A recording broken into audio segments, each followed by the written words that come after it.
estamos ao vivo.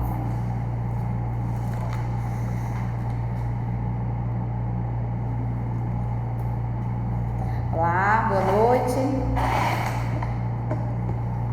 Nós estamos hoje tentando falar um pouco sobre algo que para mim é muito difícil falar, porque por enquanto eu ainda vejo muito tabu envolvido. Eu estou convidando vocês para, juntamente comigo e com um grande amigo, falarmos um pouco de duas coisas que têm afetado grandiosamente o planeta Terra. E não é o Covid, mas sim, também está relacionado a ele. Nós vamos falar hoje sobre ansiedade e depressão, algo que talvez você já tenha passado também, muito provavelmente você também já tenha vivenciado. E eu não poderia deixar de citar a experiência que eu tive com uma aluna minha que se tornou amiga da Aparecida, que a gente gravou um vídeo, um depoimento e postamos no YouTube falando um pouco sobre isso. E estou aqui, Aparecida, citando o seu nome sem autorização sua, mas eu sei que você com certeza não vai brigar comigo. E a partir disso, eu gostaria de comentar a vocês que não é a primeira vez que eu entendo que é necessário elaborar uma proposta de redação sobre o tema. Primeiramente porque, segundo a Organização Mundial de Saúde, a doença mais incapacitante do mundo até 2020 será a depressão.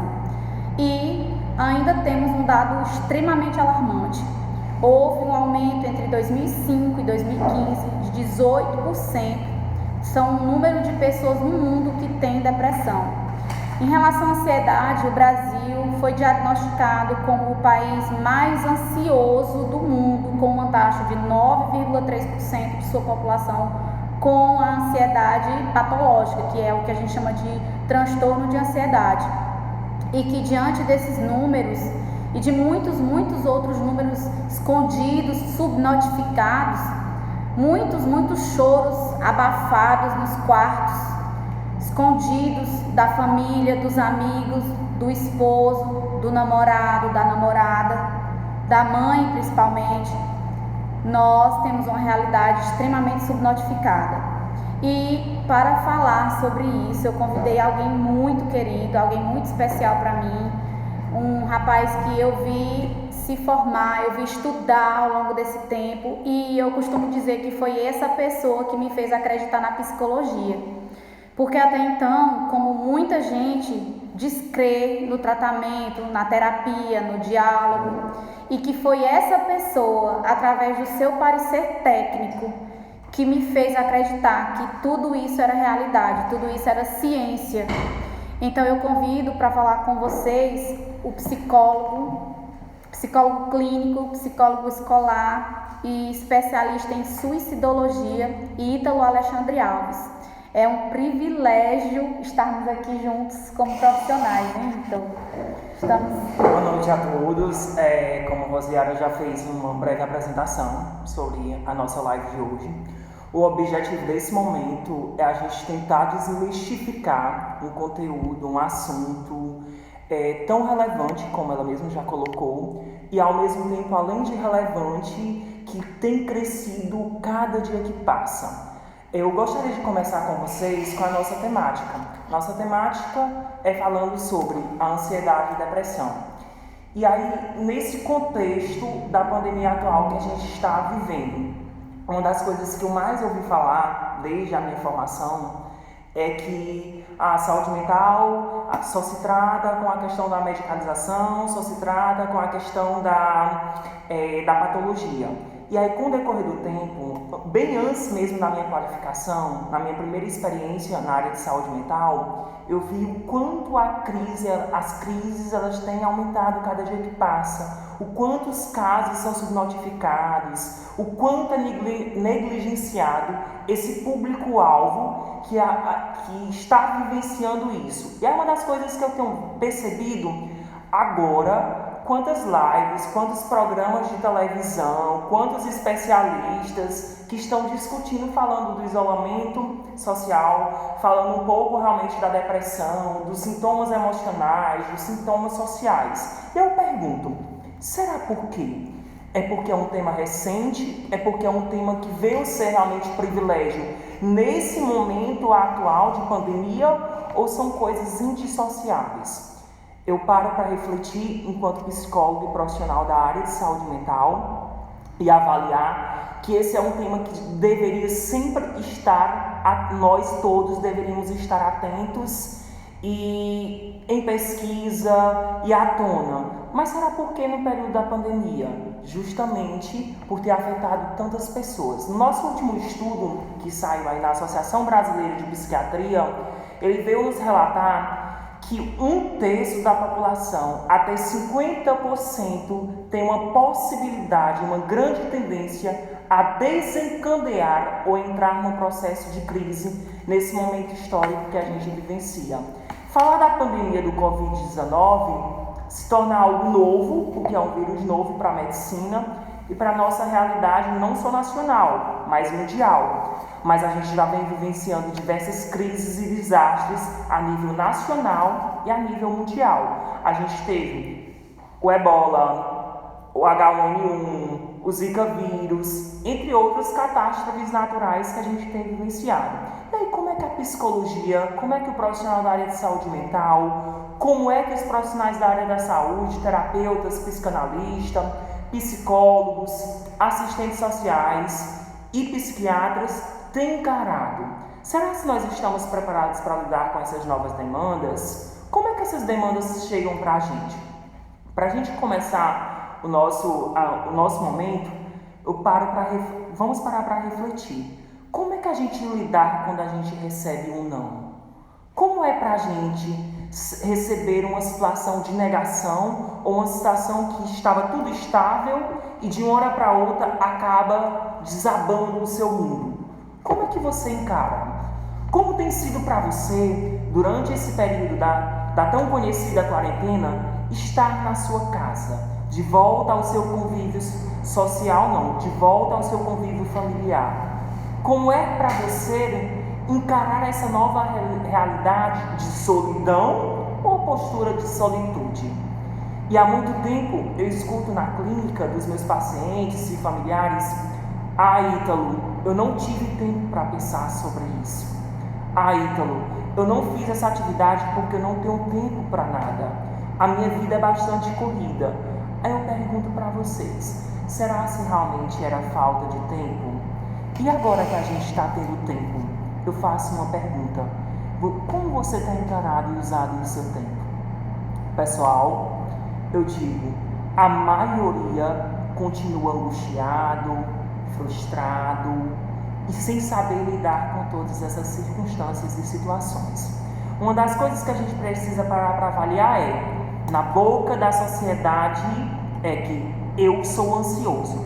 E aí quando me chega essa demanda, por que você veio até aqui? Porque eu sou ansioso. Eu pergunto para você, e o que é ansiedade? Era a pergunta que eu ia te fazer. Eu queria que você começasse explicando para a gente a diferença entre o termo ansiedade e ansiedade patológica. Explicando quando essa ansiedade passa a ser patológica e, principalmente, qual a diferença entre ansiedade e depressão. Chegou onde eu queria, tá aí o ápice da nossa discussão. Primeira coisa eu quero dizer para vocês, quem nunca teve um sintoma de ansiedade? Todos nós passamos em algum momento, alguma circunstância, por esse período de se sentir ansioso. E se sentir ansioso é algo patológico? Não necessariamente. Gente, para você ser diagnosticado com um transtorno de ansiedade generalizada, que é o conhecido vulgo TAG, segundo o Dicionário de Saúde Mental, você precisa apresentar sintomas físicos, sintomas comportamentais, sintomas emocionais. Eles têm que ter um padrão de tempo? Sim. A gente precisa avaliar frequência, quantidade de sintomas, quando é que aquele sistema tem desencadeado nesse paciente, porque isso é muito variado. Uma semana, 2 semanas, a gente precisa averiguar. Como, por exemplo, taquicardia, sudorese, terror noturno, falta de ar, aumento dos batimentos cardíacos, dor de cabeça, má digestão, sensação de queimação, prisão de ventre, tensão muscular, são todas características de sintomas físicos que são os mais fáceis a serem avaliados e diagnosticados. Agora, Ítalo, eu tenho todos esses sintomas. Eu tenho um transtorno de ansiedade generalizada? Não. Por que, Ítalo? Porque o profissional da área de saúde mental ele vai estar avaliando a tua demanda manifesto, que é o que tu traz como demanda, o que te leva realmente a se sentir como uma pessoa ansiosa. Porque tu tem tremores, e esses tremores, esses comportamentos, eles vêm com que frequência? Quais são as reações? Quais são os momentos? E a gente vai estar mencionando e pontuando todos esses sintomas, tanto físicos quanto emocionais, quanto sintomas comportamentais. Uma das coisas dos sintomas comportamentais que a gente mais avalia: agitação, dificuldade em se expressar, aumento de algum tipo de abuso de substâncias, ou através de álcool, substâncias psicoativas, ou até mesmo de situações, discussões ou perda de paciência, que é a velha instabilidade com pessoas que você gosta ou que você tem uma ótima relação. Como sintomas emocionais: eu estou vivendo a flor da pele, eu estou a qualquer ponto com o sentimento de uma bateria a ponto de explodir. São sensações, gente, que só precisa acontecer isso aqui para vir realmente a desencadear. E eu pego o fio aqui condutor da nossa discussão relacionado ao isolamento. O que o isolamento tem ocasionado nessas pessoas? Eu vou estar falando de 3 patologias que é bem preocupante agora na área clínica, que tem crescido bastante a demanda nesse período de confinamento, digamos assim, de distanciamento social. Transtorno de ansiedade generalizada, pelo nível da quantidade de pessoas que já tinham esses sintomas comportamentais, emocionais e físicos, que vieram a desencadear ou talvez serem de uma forma mais acentuada. Transtorno depressivo maior, que é a velha conhecida depressão. Transtorno de estresse pós-traumático, que são sintomas ou patologias que futuramente pode vir realmente desencadear após 3 meses desse período de pandemia que a gente está vivenciando, né, na saúde mental. E um dos problemas também muito comum com a velha lição que a gente já tem: lava as mãos, o álcool gel, manter esse isolamento, limpeza total. Imagina como é para a pessoa que tem transtorno obsessivo compulsivo por limpeza. Como ela está lidando com essa situação? Será se todas essas informações que são ditas em sites, blogs, redes sociais, jornais, pergunto para vocês, como é que eles têm recebido essas informações? Como é que eles têm encarado tudo isso? Será algo que eles já tinham a patologia? E com esse momento histórico que a gente está vivenciando, como está a limpeza? Como está essa neurose? Como vem desencadear desse processo de adoecimento? É algo bastante preocupante. Falamos um pouco sobre a ansiedade. Como não ficar ansioso diante de um momento que eu trabalhava, eu estudava, eu tinha amizade, eu tinha relacionamento social, amoroso e familiar, e de uma hora para outra, algo a nível invisível se tornou tão potente acima das minhas habilidades sociais e me tira desse convívio, me traz para dentro de mim mesmo. Uma das frases que eu tenho muito utilizado nesse momento que a gente está vivenciando é a questão que eu digo muito isso: não é momento de abrir a porta para fora, porque para fora você não tem para onde ir, não, você não pode sair, porque você está impedido devido ao vírus e o problema. É momento da gente abrir a porta de dentro para dentro, porque há muito tempo nós não tínhamos um espaço para a gente pensar sobre a gente, sobre as nossas relações. Então, e como é que está a situação do meu convívio familiar? Imagina para aquela pessoa que há muito tempo não tinha contato com o seu esposo, com os seus filhos, com a rotina de casa. Como está sendo para você, Luciana? Está sendo frustrante, não vou mentir. O que e foi eu que acho mudou? que o que mais aconteceu comigo e com cerca de 50% de toda a população que mantém o PIB brasileiro, que somos os pequenos empresários, pequenos e microempresários, vimos, de repente, nossa fonte de renda se esgotar, né? Eu, graças a Deus, tenho meus empregos fixos, mas a minha maior fonte de renda é a minha empresa. E eu tive que, de 17 de março, bater as portas, e desde o dia 17 de março não se entra mais R$1 na minha empresa. E isso me fez passar por um período de luto,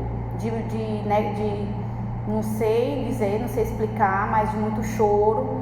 Eu chorei muito, eu passei acho que uma semana muito chorosa. E quando eu ia para dentro da minha casa, não se diminuía a demanda de serviço. Tem neném para cuidar, tem casa para limpar, tem almoço para fazer.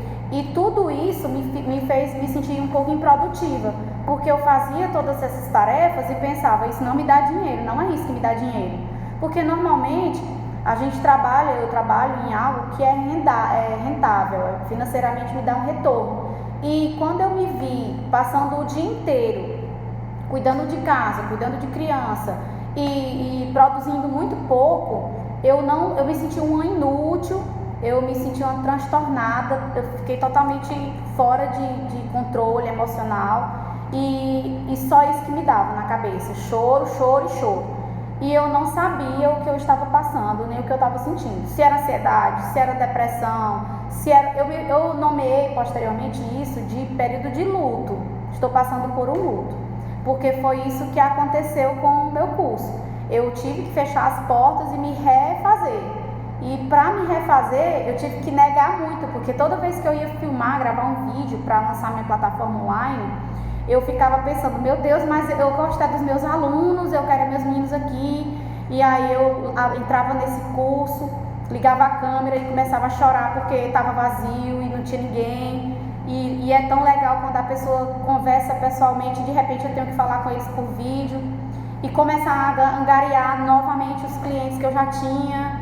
E tudo isso foi muito difícil. E eu tenho certeza que exatamente o que eu estou passando é sintoma de qualquer pessoa que tem um negócio que está de portas fechadas agora. E como eu disse, cerca de 50%, na verdade um pouco mais disso, segundo os relatórios do Sebrae, a população brasileira alimenta o PIB brasileiro, né? Nós micro e pequenas empresas, temos o poder de 50% ou mais de 50% do nosso PIB. E realmente, é incalculável o preço, porque eu não tenho o controle de quantas pessoas eu poderia ganhar de cliente, de quantas pessoas poderiam quitar um débito antigo, e simplesmente agora eu não tenho nem como calcular, além da não ganhar a perda, porque eu ainda estou tendo grandes despesas, porém sem entrada. E como eu disse, eu queria que você explicasse um pouco mais sobre isso. Era o que exatamente que eu estava sentindo?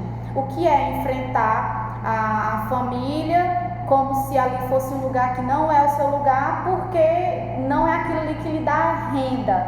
E o pior de tudo isso é que eu descontei tudo isso no meu esposo, descontei tudo isso, sei lá, não nos meus filhos, porque eu sempre separei bem eles dos problemas, mas meu esposo sofreu muito, porque ele não sabia exatamente como lidar, ele não sabia o que estava acontecendo, e eu simplesmente chorava e chorava e chorava e dizia que a culpa era dele, e chorava, e até que eu me reergui, conversei com alguns amigos, com você também, me reergui e estou começando uma nova etapa, mas ainda hoje eu não sei o que aconteceu. Como assim? Ela tocou em vários assuntos que já faz parte da nossa pauta. Ela já falou sobre as consequências, né? As consequências psicológicas e emocionais diante dessa pandemia. Ela relatou realmente, fez um questionamento querendo saber qual diagnóstico que você vai me dar. Gente, nós estamos vivendo, eu acho que foi discutido aqui no curso de redação, sobre a questão do fenômeno da medicalização e patologização da sociedade. Uma das coisas mais discutidas é o quanto o Brasil ele é importador, ele é utilizador de medicamentos psicoativos, psicofármacos, ansiolíticos. Isso é algo muito preocupante. As pessoas devem se permitir viver esse momento. Raiva, tristeza, angústia, choro, é tudo sintoma, é sensação, é sentimento que deve ser vivido, observado e sentido nesse momento que a gente está vivenciando. O que Rosiara teve Ela talvez tenha tido crises de ansiedade, porque ela apresentou sintomas. Mas vamos parar para avaliar o que está por detrás desses sintomas dela. A mudança de rotina, a mudança de papel. Ela deixou de ser professora de 60 horas semanais para passar a ser professora virtual com uma nova realidade, distante dessa rede de contato socioafetiva que ela permanecia, de 3, 4 vínculos de trabalho com alunos, professores, coordenadores, saber lidar com o tempo, com essa pressão. Ela passou a ter mais contato com os filhos dela, ela passou a fazer atividades domésticas que há muito tempo ela não fazia, ela passou a assumir um real papel, houve uma grande mudança dentro desse circuito e dessa constelação familiar que ela vivencia hoje. Será que as discussões dela realmente tinham motivos? Será que os filhos dela eram os problemas para aquele momento? É onde eu paro para sempre fazer os meus pacientes avaliarem o que te leva a estar sentindo isso. O que está por detrás desse teu sentimento, dessa tua falta de ar? Por que tu está sentindo? E como tu reagiu diante desse teu pensamento ou desse teu sentimento? Por que eu estou relatando isso? Gente, a gente há muito tempo não olhava para a gente. A gente há muito tempo reclamava porque não tínhamos tempo. Mas será realmente tempo que nos faltava? E agora que a gente está tendo tempo? E agora que nós estamos tendo espaço na nossa casa? Por que a gente não está fazendo? Por que a gente não está se organizando? Eu vou falar sobre 2 situações. O que a Rosiara vivenciou foi apenas sintomas de uma ansiedade diante da circunstância e da mudança de vida profissional. Quais são as consequências de tudo isso? Ela falou sobre as consequências financeiras, o que isso pode ocasionar. Ela falou sobre a questão do afastamento de pessoas que ela gosta, que motiva, que é o combustível diário para ela manter-se firme nessa rotina, por mais que seja difícil, mas é prazerosa. Ela falou sobre uma coisa muito importante. Qual o significado do nosso trabalho para a gente? O que significa ser professora de redação para a Rosiara? O que significa para você ser estudante, pai, mãe, médico, farmacêutico, enfim, dona de casa, independentemente da tua escolha? E uma das coisas muito mais importantes do que isso, o medo de perder. Nós temos uma sensação, Rosiara, que a gente tem controle de tudo. Verdade. E aí nós precisamos, essa pandemia veio para a gente refletir sobre isso. Reflita você aí que está nos assistindo. Nós não temos controle de nada. Nós não temos controle de nada. E é justamente por não ter controle de nada que a gente precisa avaliar. Eu não tenho como mudar a realidade da pandemia, porque é uma coisa a nível mundial. É algo muito mais grave do que se imagina. E se eu não tenho como transformar esse momento, como eu posso me transformar para encarar esse momento? Ela falou sobre a situação do luto, o choro, a tristeza, essa forma de descarregar nos filhos, nas pessoas que estavam próximas. É uma sensação, foi a única forma que ela encontrou de expressar um pouco do luto que ela estava começando a viver. E aí existe uma grande psicóloga, conhecedora realmente norte-americana, Elizabeth Rose, que ela fala muito sobre isso, que o luto existe em 5 etapas. E a primeira etapa do luto não é só quando a gente morre. Luto é quando a gente tem algo que a gente passa a não ter. É quando eu tinha um horário pré-estabelecido e vinha alguma coisa que me tolhiu com aquele horário ou com aquele estilo de vida. Seja uma doença crônica, seja um desemprego, seja uma questão financeira, seja um problema de saúde como esse que a gente está vivenciando, problema de saúde pública, né? Que nem a Organização Mundial de Saúde tem tido controle até o momento. Tudo isso vem para nos afetar. E a primeira etapa que a gente vivencia no luto, Rosiara, é o que você está vivendo. É a situação de negação. É quando você recebe uma notícia que você poderia estar em jogo, mas você jamais queria que acontecesse. Então o seu primeiro passo é não pode. Será que realmente eu vou ficar desempregado? Será que realmente, como é que vai ficar a minha empresa? Como vai ser para mim viver essa nova realidade? Será que eu vou ser uma boa professora virtualmente como presencialmente? Foi isso mesmo. Eu lembro também de pensar assim, não vai passar, vai ser só um mês, então eu liguei para todos os alunos, eu disse que dispensei o mês de abril, maio nós vamos voltar, e de repente saiu a notícia que a gente só vai voltar em agosto, e aí o luto aumentou, aí realmente eu tive que passar a aceitar. E eu gostaria de aproveitar para falar sobre como os meus alunos têm reagido. Eu tenho mantido a rotina de trabalhar a produção de texto. E como agora a gente está tendo mais o aparato tecnológico, então eu estou perdendo muito mais tempo, porque eu faço a lista de quem mandou e depois eu pergunto de um por um, por que você não mandou? O que foi que aconteceu? Alguns sim, problemas tecnológicos. Meu e-mail, minha internet. Mas muitos me dizem assim, tia, eu não estava bem. Ou então diz, tia, eu não estou muito bem. Eu recebi essa fala de uma parcela bem significativa. E quando essa fala vem se tornar externa, de a pessoa assumir que não está bem, não está com vontade, não se adaptou à nova forma de educação atual, eu acho que já revela apenas a ponta do iceberg. É meu pensamento, né?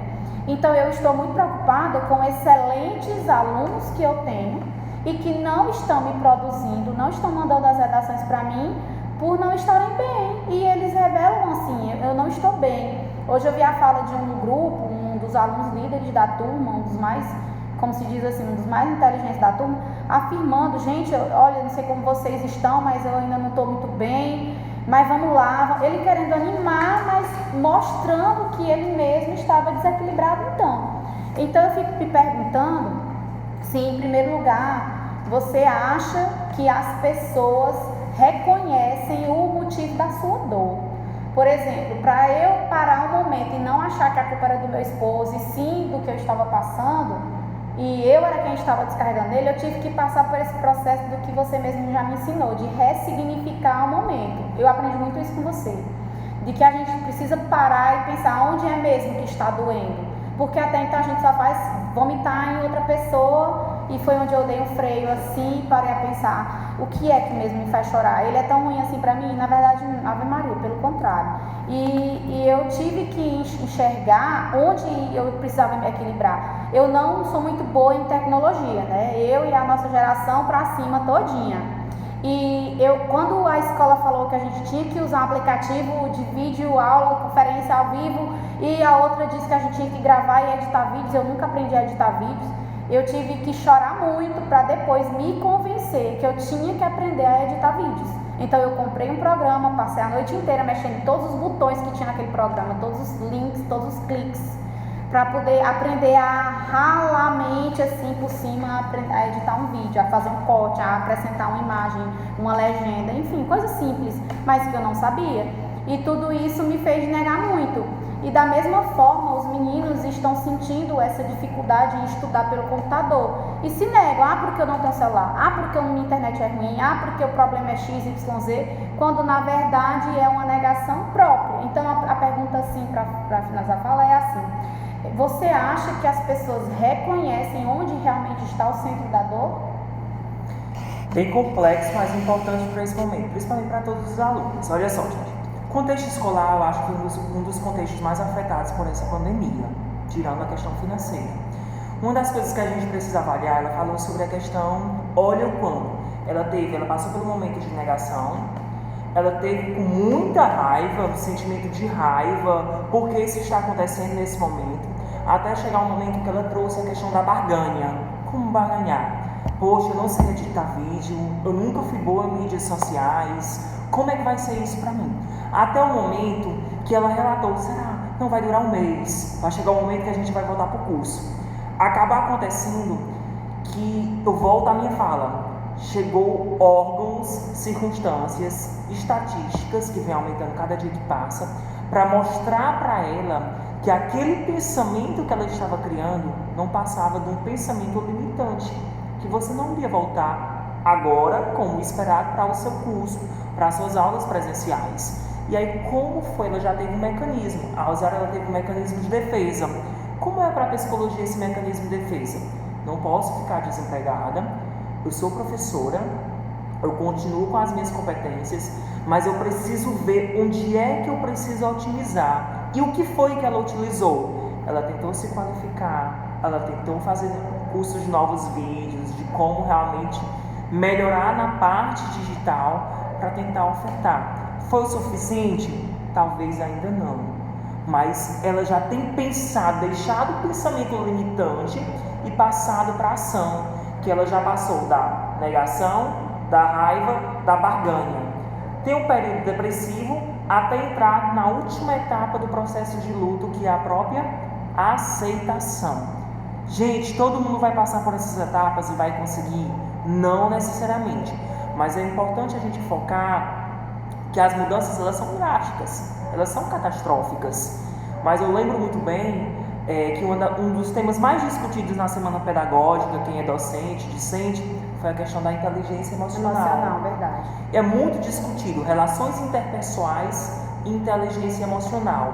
Eu lembro, enquanto profissional da área, enquanto psicólogo escolar, que uma das coisas que eu sempre trouxe, que o profissional do século XXI, do ramo da educação, precisa, o analfabeto não é aquele que não sabe o conteúdo que irá ministrar, é aquele que não está disposto a aprender, desaprender e reaprender.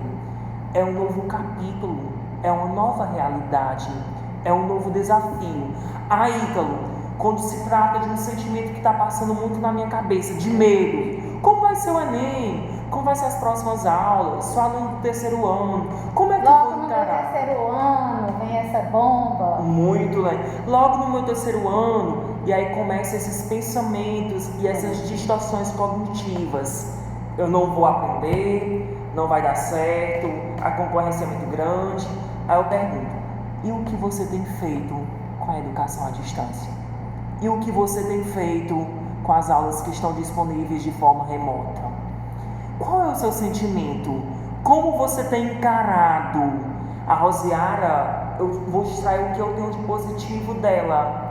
Ela aprendeu habilidades que ela não tinha, que talvez ela vai sair realmente autodidata, não, mas bem mais desenvolvida. E você, o que tem desenvolvido? Como tem feito? Você tem escolhido esse momento de crise a nível mundial, nacional ou de saúde emocional para reclamar ou para produzir ou para desenvolver? Entregar, porque muitos têm se entregado, né? Eles estão se entregando na ideia de que eu não vou lutar mais. Eu tenho muitos alunos do colégio público que desistiram, perderam o ano, já se entregaram, não querem mais. E eu fico muito preocupada porque eles ficam na esperança do Enem adiar, e se Deus quiser já estão falando em adiamento. Mas há um momento de você pegar realmente o lado positivo nisso tudo, do autodidatismo, de você aprender a estudar sozinho, coisa que há muito tempo eu venho discutindo com eles, que eles não têm mais a mesma forma de educação que eu tinha quando era estudante, de pegar um livro, de ler e de compreender sem o professor, e quando o professor estiver perto, a gente pratica e tira dúvidas. Não, eles vão para a escola com a mente vazia, com a ideia de que ele, professor, é quem vai ditar todo o conhecimento. Não há mais um estudo prévio. E agora vocês têm uma excelente ferramenta na mão, que mais do que nunca vocês estão usando mais do que simplesmente redes sociais, que é a ferramenta da pesquisa, a ferramenta do conhecimento imediato, a ideia de que você, como é mesmo tal palavra, e digita no Google, como é mesmo que se escreve tal palavra, ou como foi mesmo a Segunda Guerra Mundial, e corre lá e pesquisa, ou vai no YouTube e vê algum vídeo curto sobre o assunto, e assim adquire-se um conhecimento. Infelizmente eu ainda acho o conhecimento muito assim, abstrato e sem direcionamento. Eu não vejo isso como bom.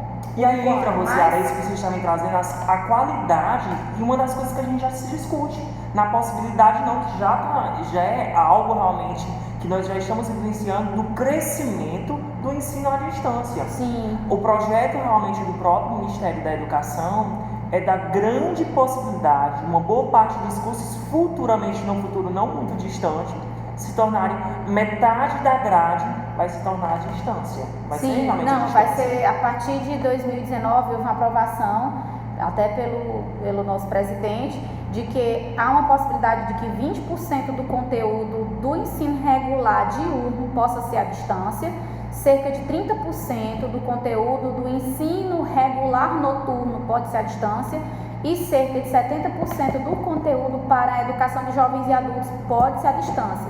E acredita-se muito nessa utilidade agora, né? Agora, como estamos no período de pandemia e de isolamento, nós estamos fazendo uso de 100% do conteúdo à distância, mas isso foi liberado pelo Ministério da Educação. As nossas aulas que estão sendo ministradas, elas estão sendo validadas, e se você ainda não acordou, se você ainda não se deteve a encarar isso, é o jeito, acredite que não vai haver repetição. O que está dando agora está valendo, é real, é a nossa nova realidade. E se você, assim como eu, passou sim pelo período de negação, não quer, não vou enfrentar, já vai acabar, quando acabar eu volto, e entenda que pode até acontecer de nós, educação, não voltarmos mais, juntamente com a população, porque somos as pessoas que ficam aglomeradas por mais tempo e em grande quantidade. Então, realmente, há uma grande probabilidade de que esse ano a gente termine nosso ano letivo online.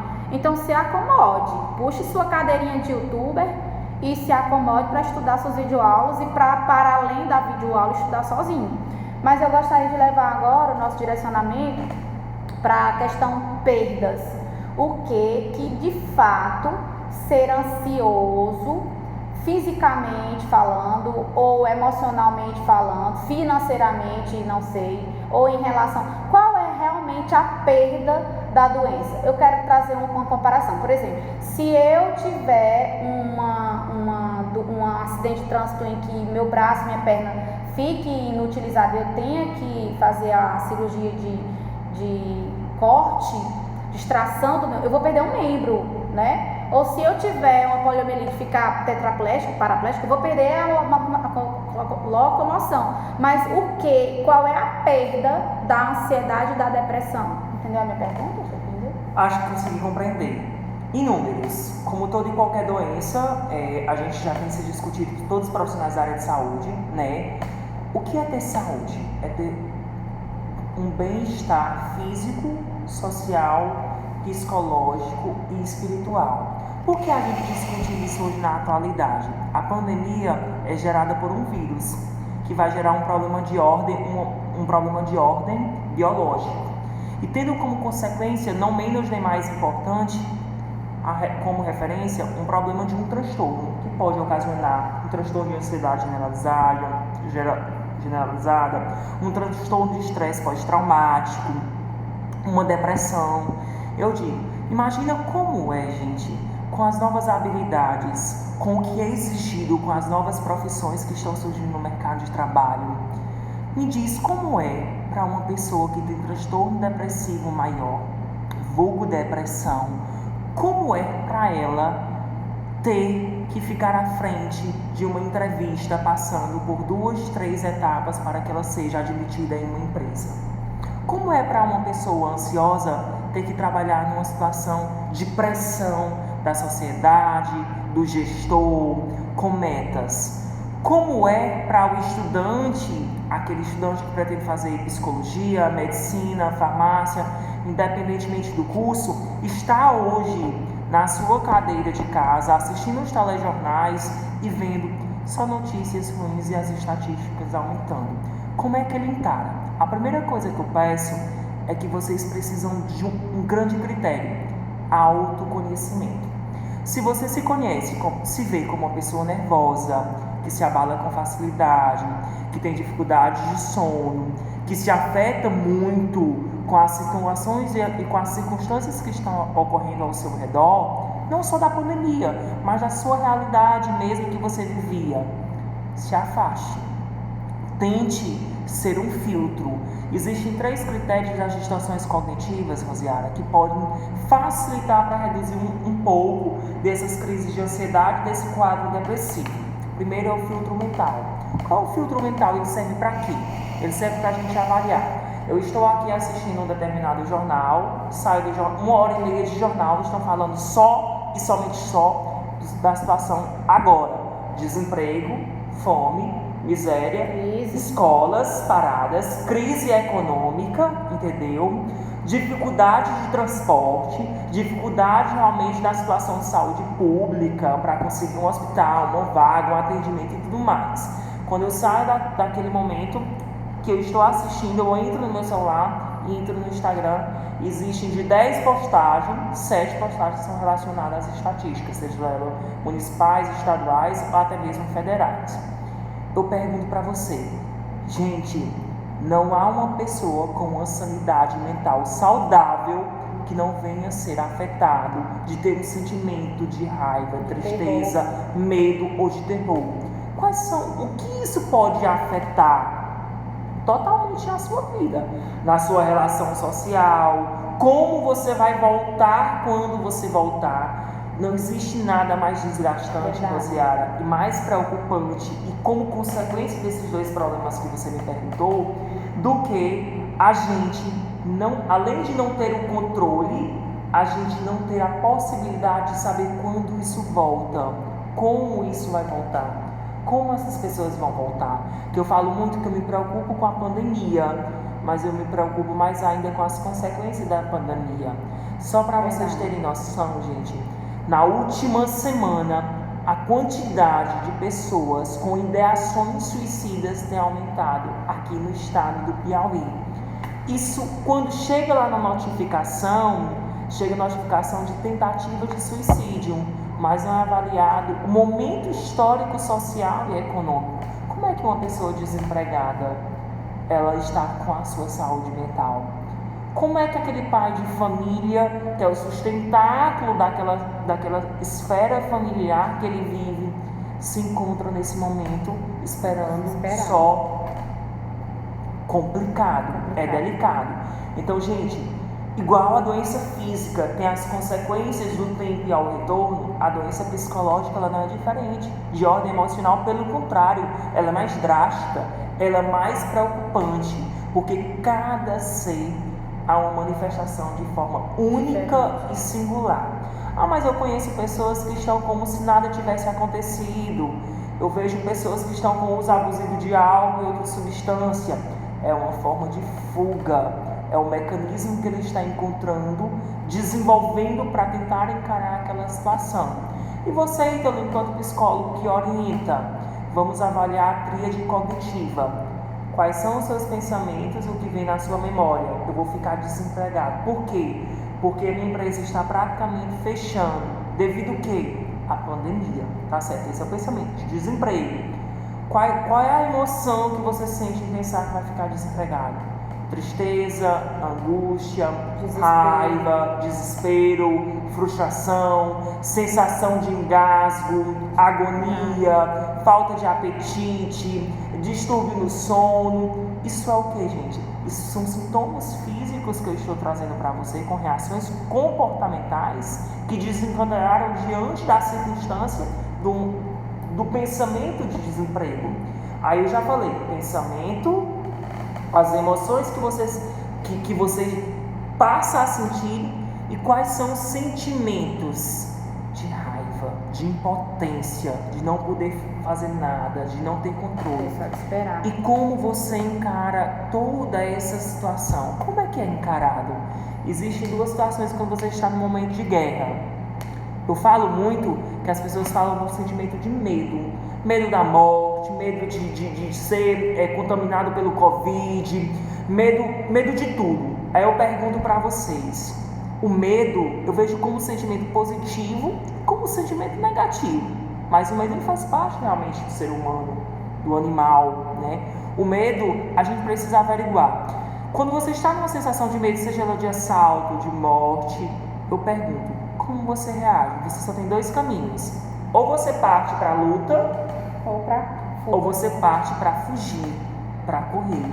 E aí nesse momento, se você tiver de fugir, fuja para dentro da sua cabeça, dos seus pensamentos. Imaginar que é o momento que está acontecendo, que nós estamos a vencer dessa circunstância, que nós não temos controle desse momento e que a gente tem que tratar desses destroços que vão ficar como consequência desse momento histórico que a gente está vivenciando na nossa saúde psicológica. Eu gostaria até de, assim, relatar a origem exatamente do que você está falando agora. Sobre a ideia de lutar ou correr, eu li na revista Super Interessante que isso é um critério como é que fala, meu Deus? De evolução. Que se nós, seres humanos, não tivéssemos medo ou a ansiedade, que parte justamente dos sintomas físicos de se preparar para a luta ou para a fuga, que é isso que o corpo faz, a cabeça, a garganta, os músculos, o fígado, toda essa questão do sofrimento, todos esses sentimentos que se sente quando se imagina a depressão, a ansiedade, eles são sentimentos que o nosso corpo prepara para a fuga. Só que nos nossos ancestrais, a necessidade de fuga ou de luta era mediante o perigo iminente de morte. Era um predador, era uma intempérie ambiental, era uma enchente, era um fogo na selva. E hoje em dia, qual é o nosso sentimento de morte, de ameaça? Não se torna mais um leão faminto na selva. Hoje em dia você está indo para a sua casa no seu carro e pá, lembrou daquela fatura do cartão. Aí de repente você sente aquele desespero, aquela ansiedade, porque você sabe que o seu salário está reduzido. Rosiara, então, olha só, né, como mudou a forma como nós nos sentimos agredidos. O sentimento continua o mesmo. O que mudou foram as consequências desse sentimento. Achei interessante aqui que a Daniela Carvalho, minha prima lá dos Estados Unidos, colocou, beijos, Estados Unidos. Ela disse que você pode desencadear até os sintomas do Covid-19 sem ser a doença em si. Algo muito interessante. Verdade. Uma das coisas que a gente vem viciando muito é a questão das doenças psicossomáticas.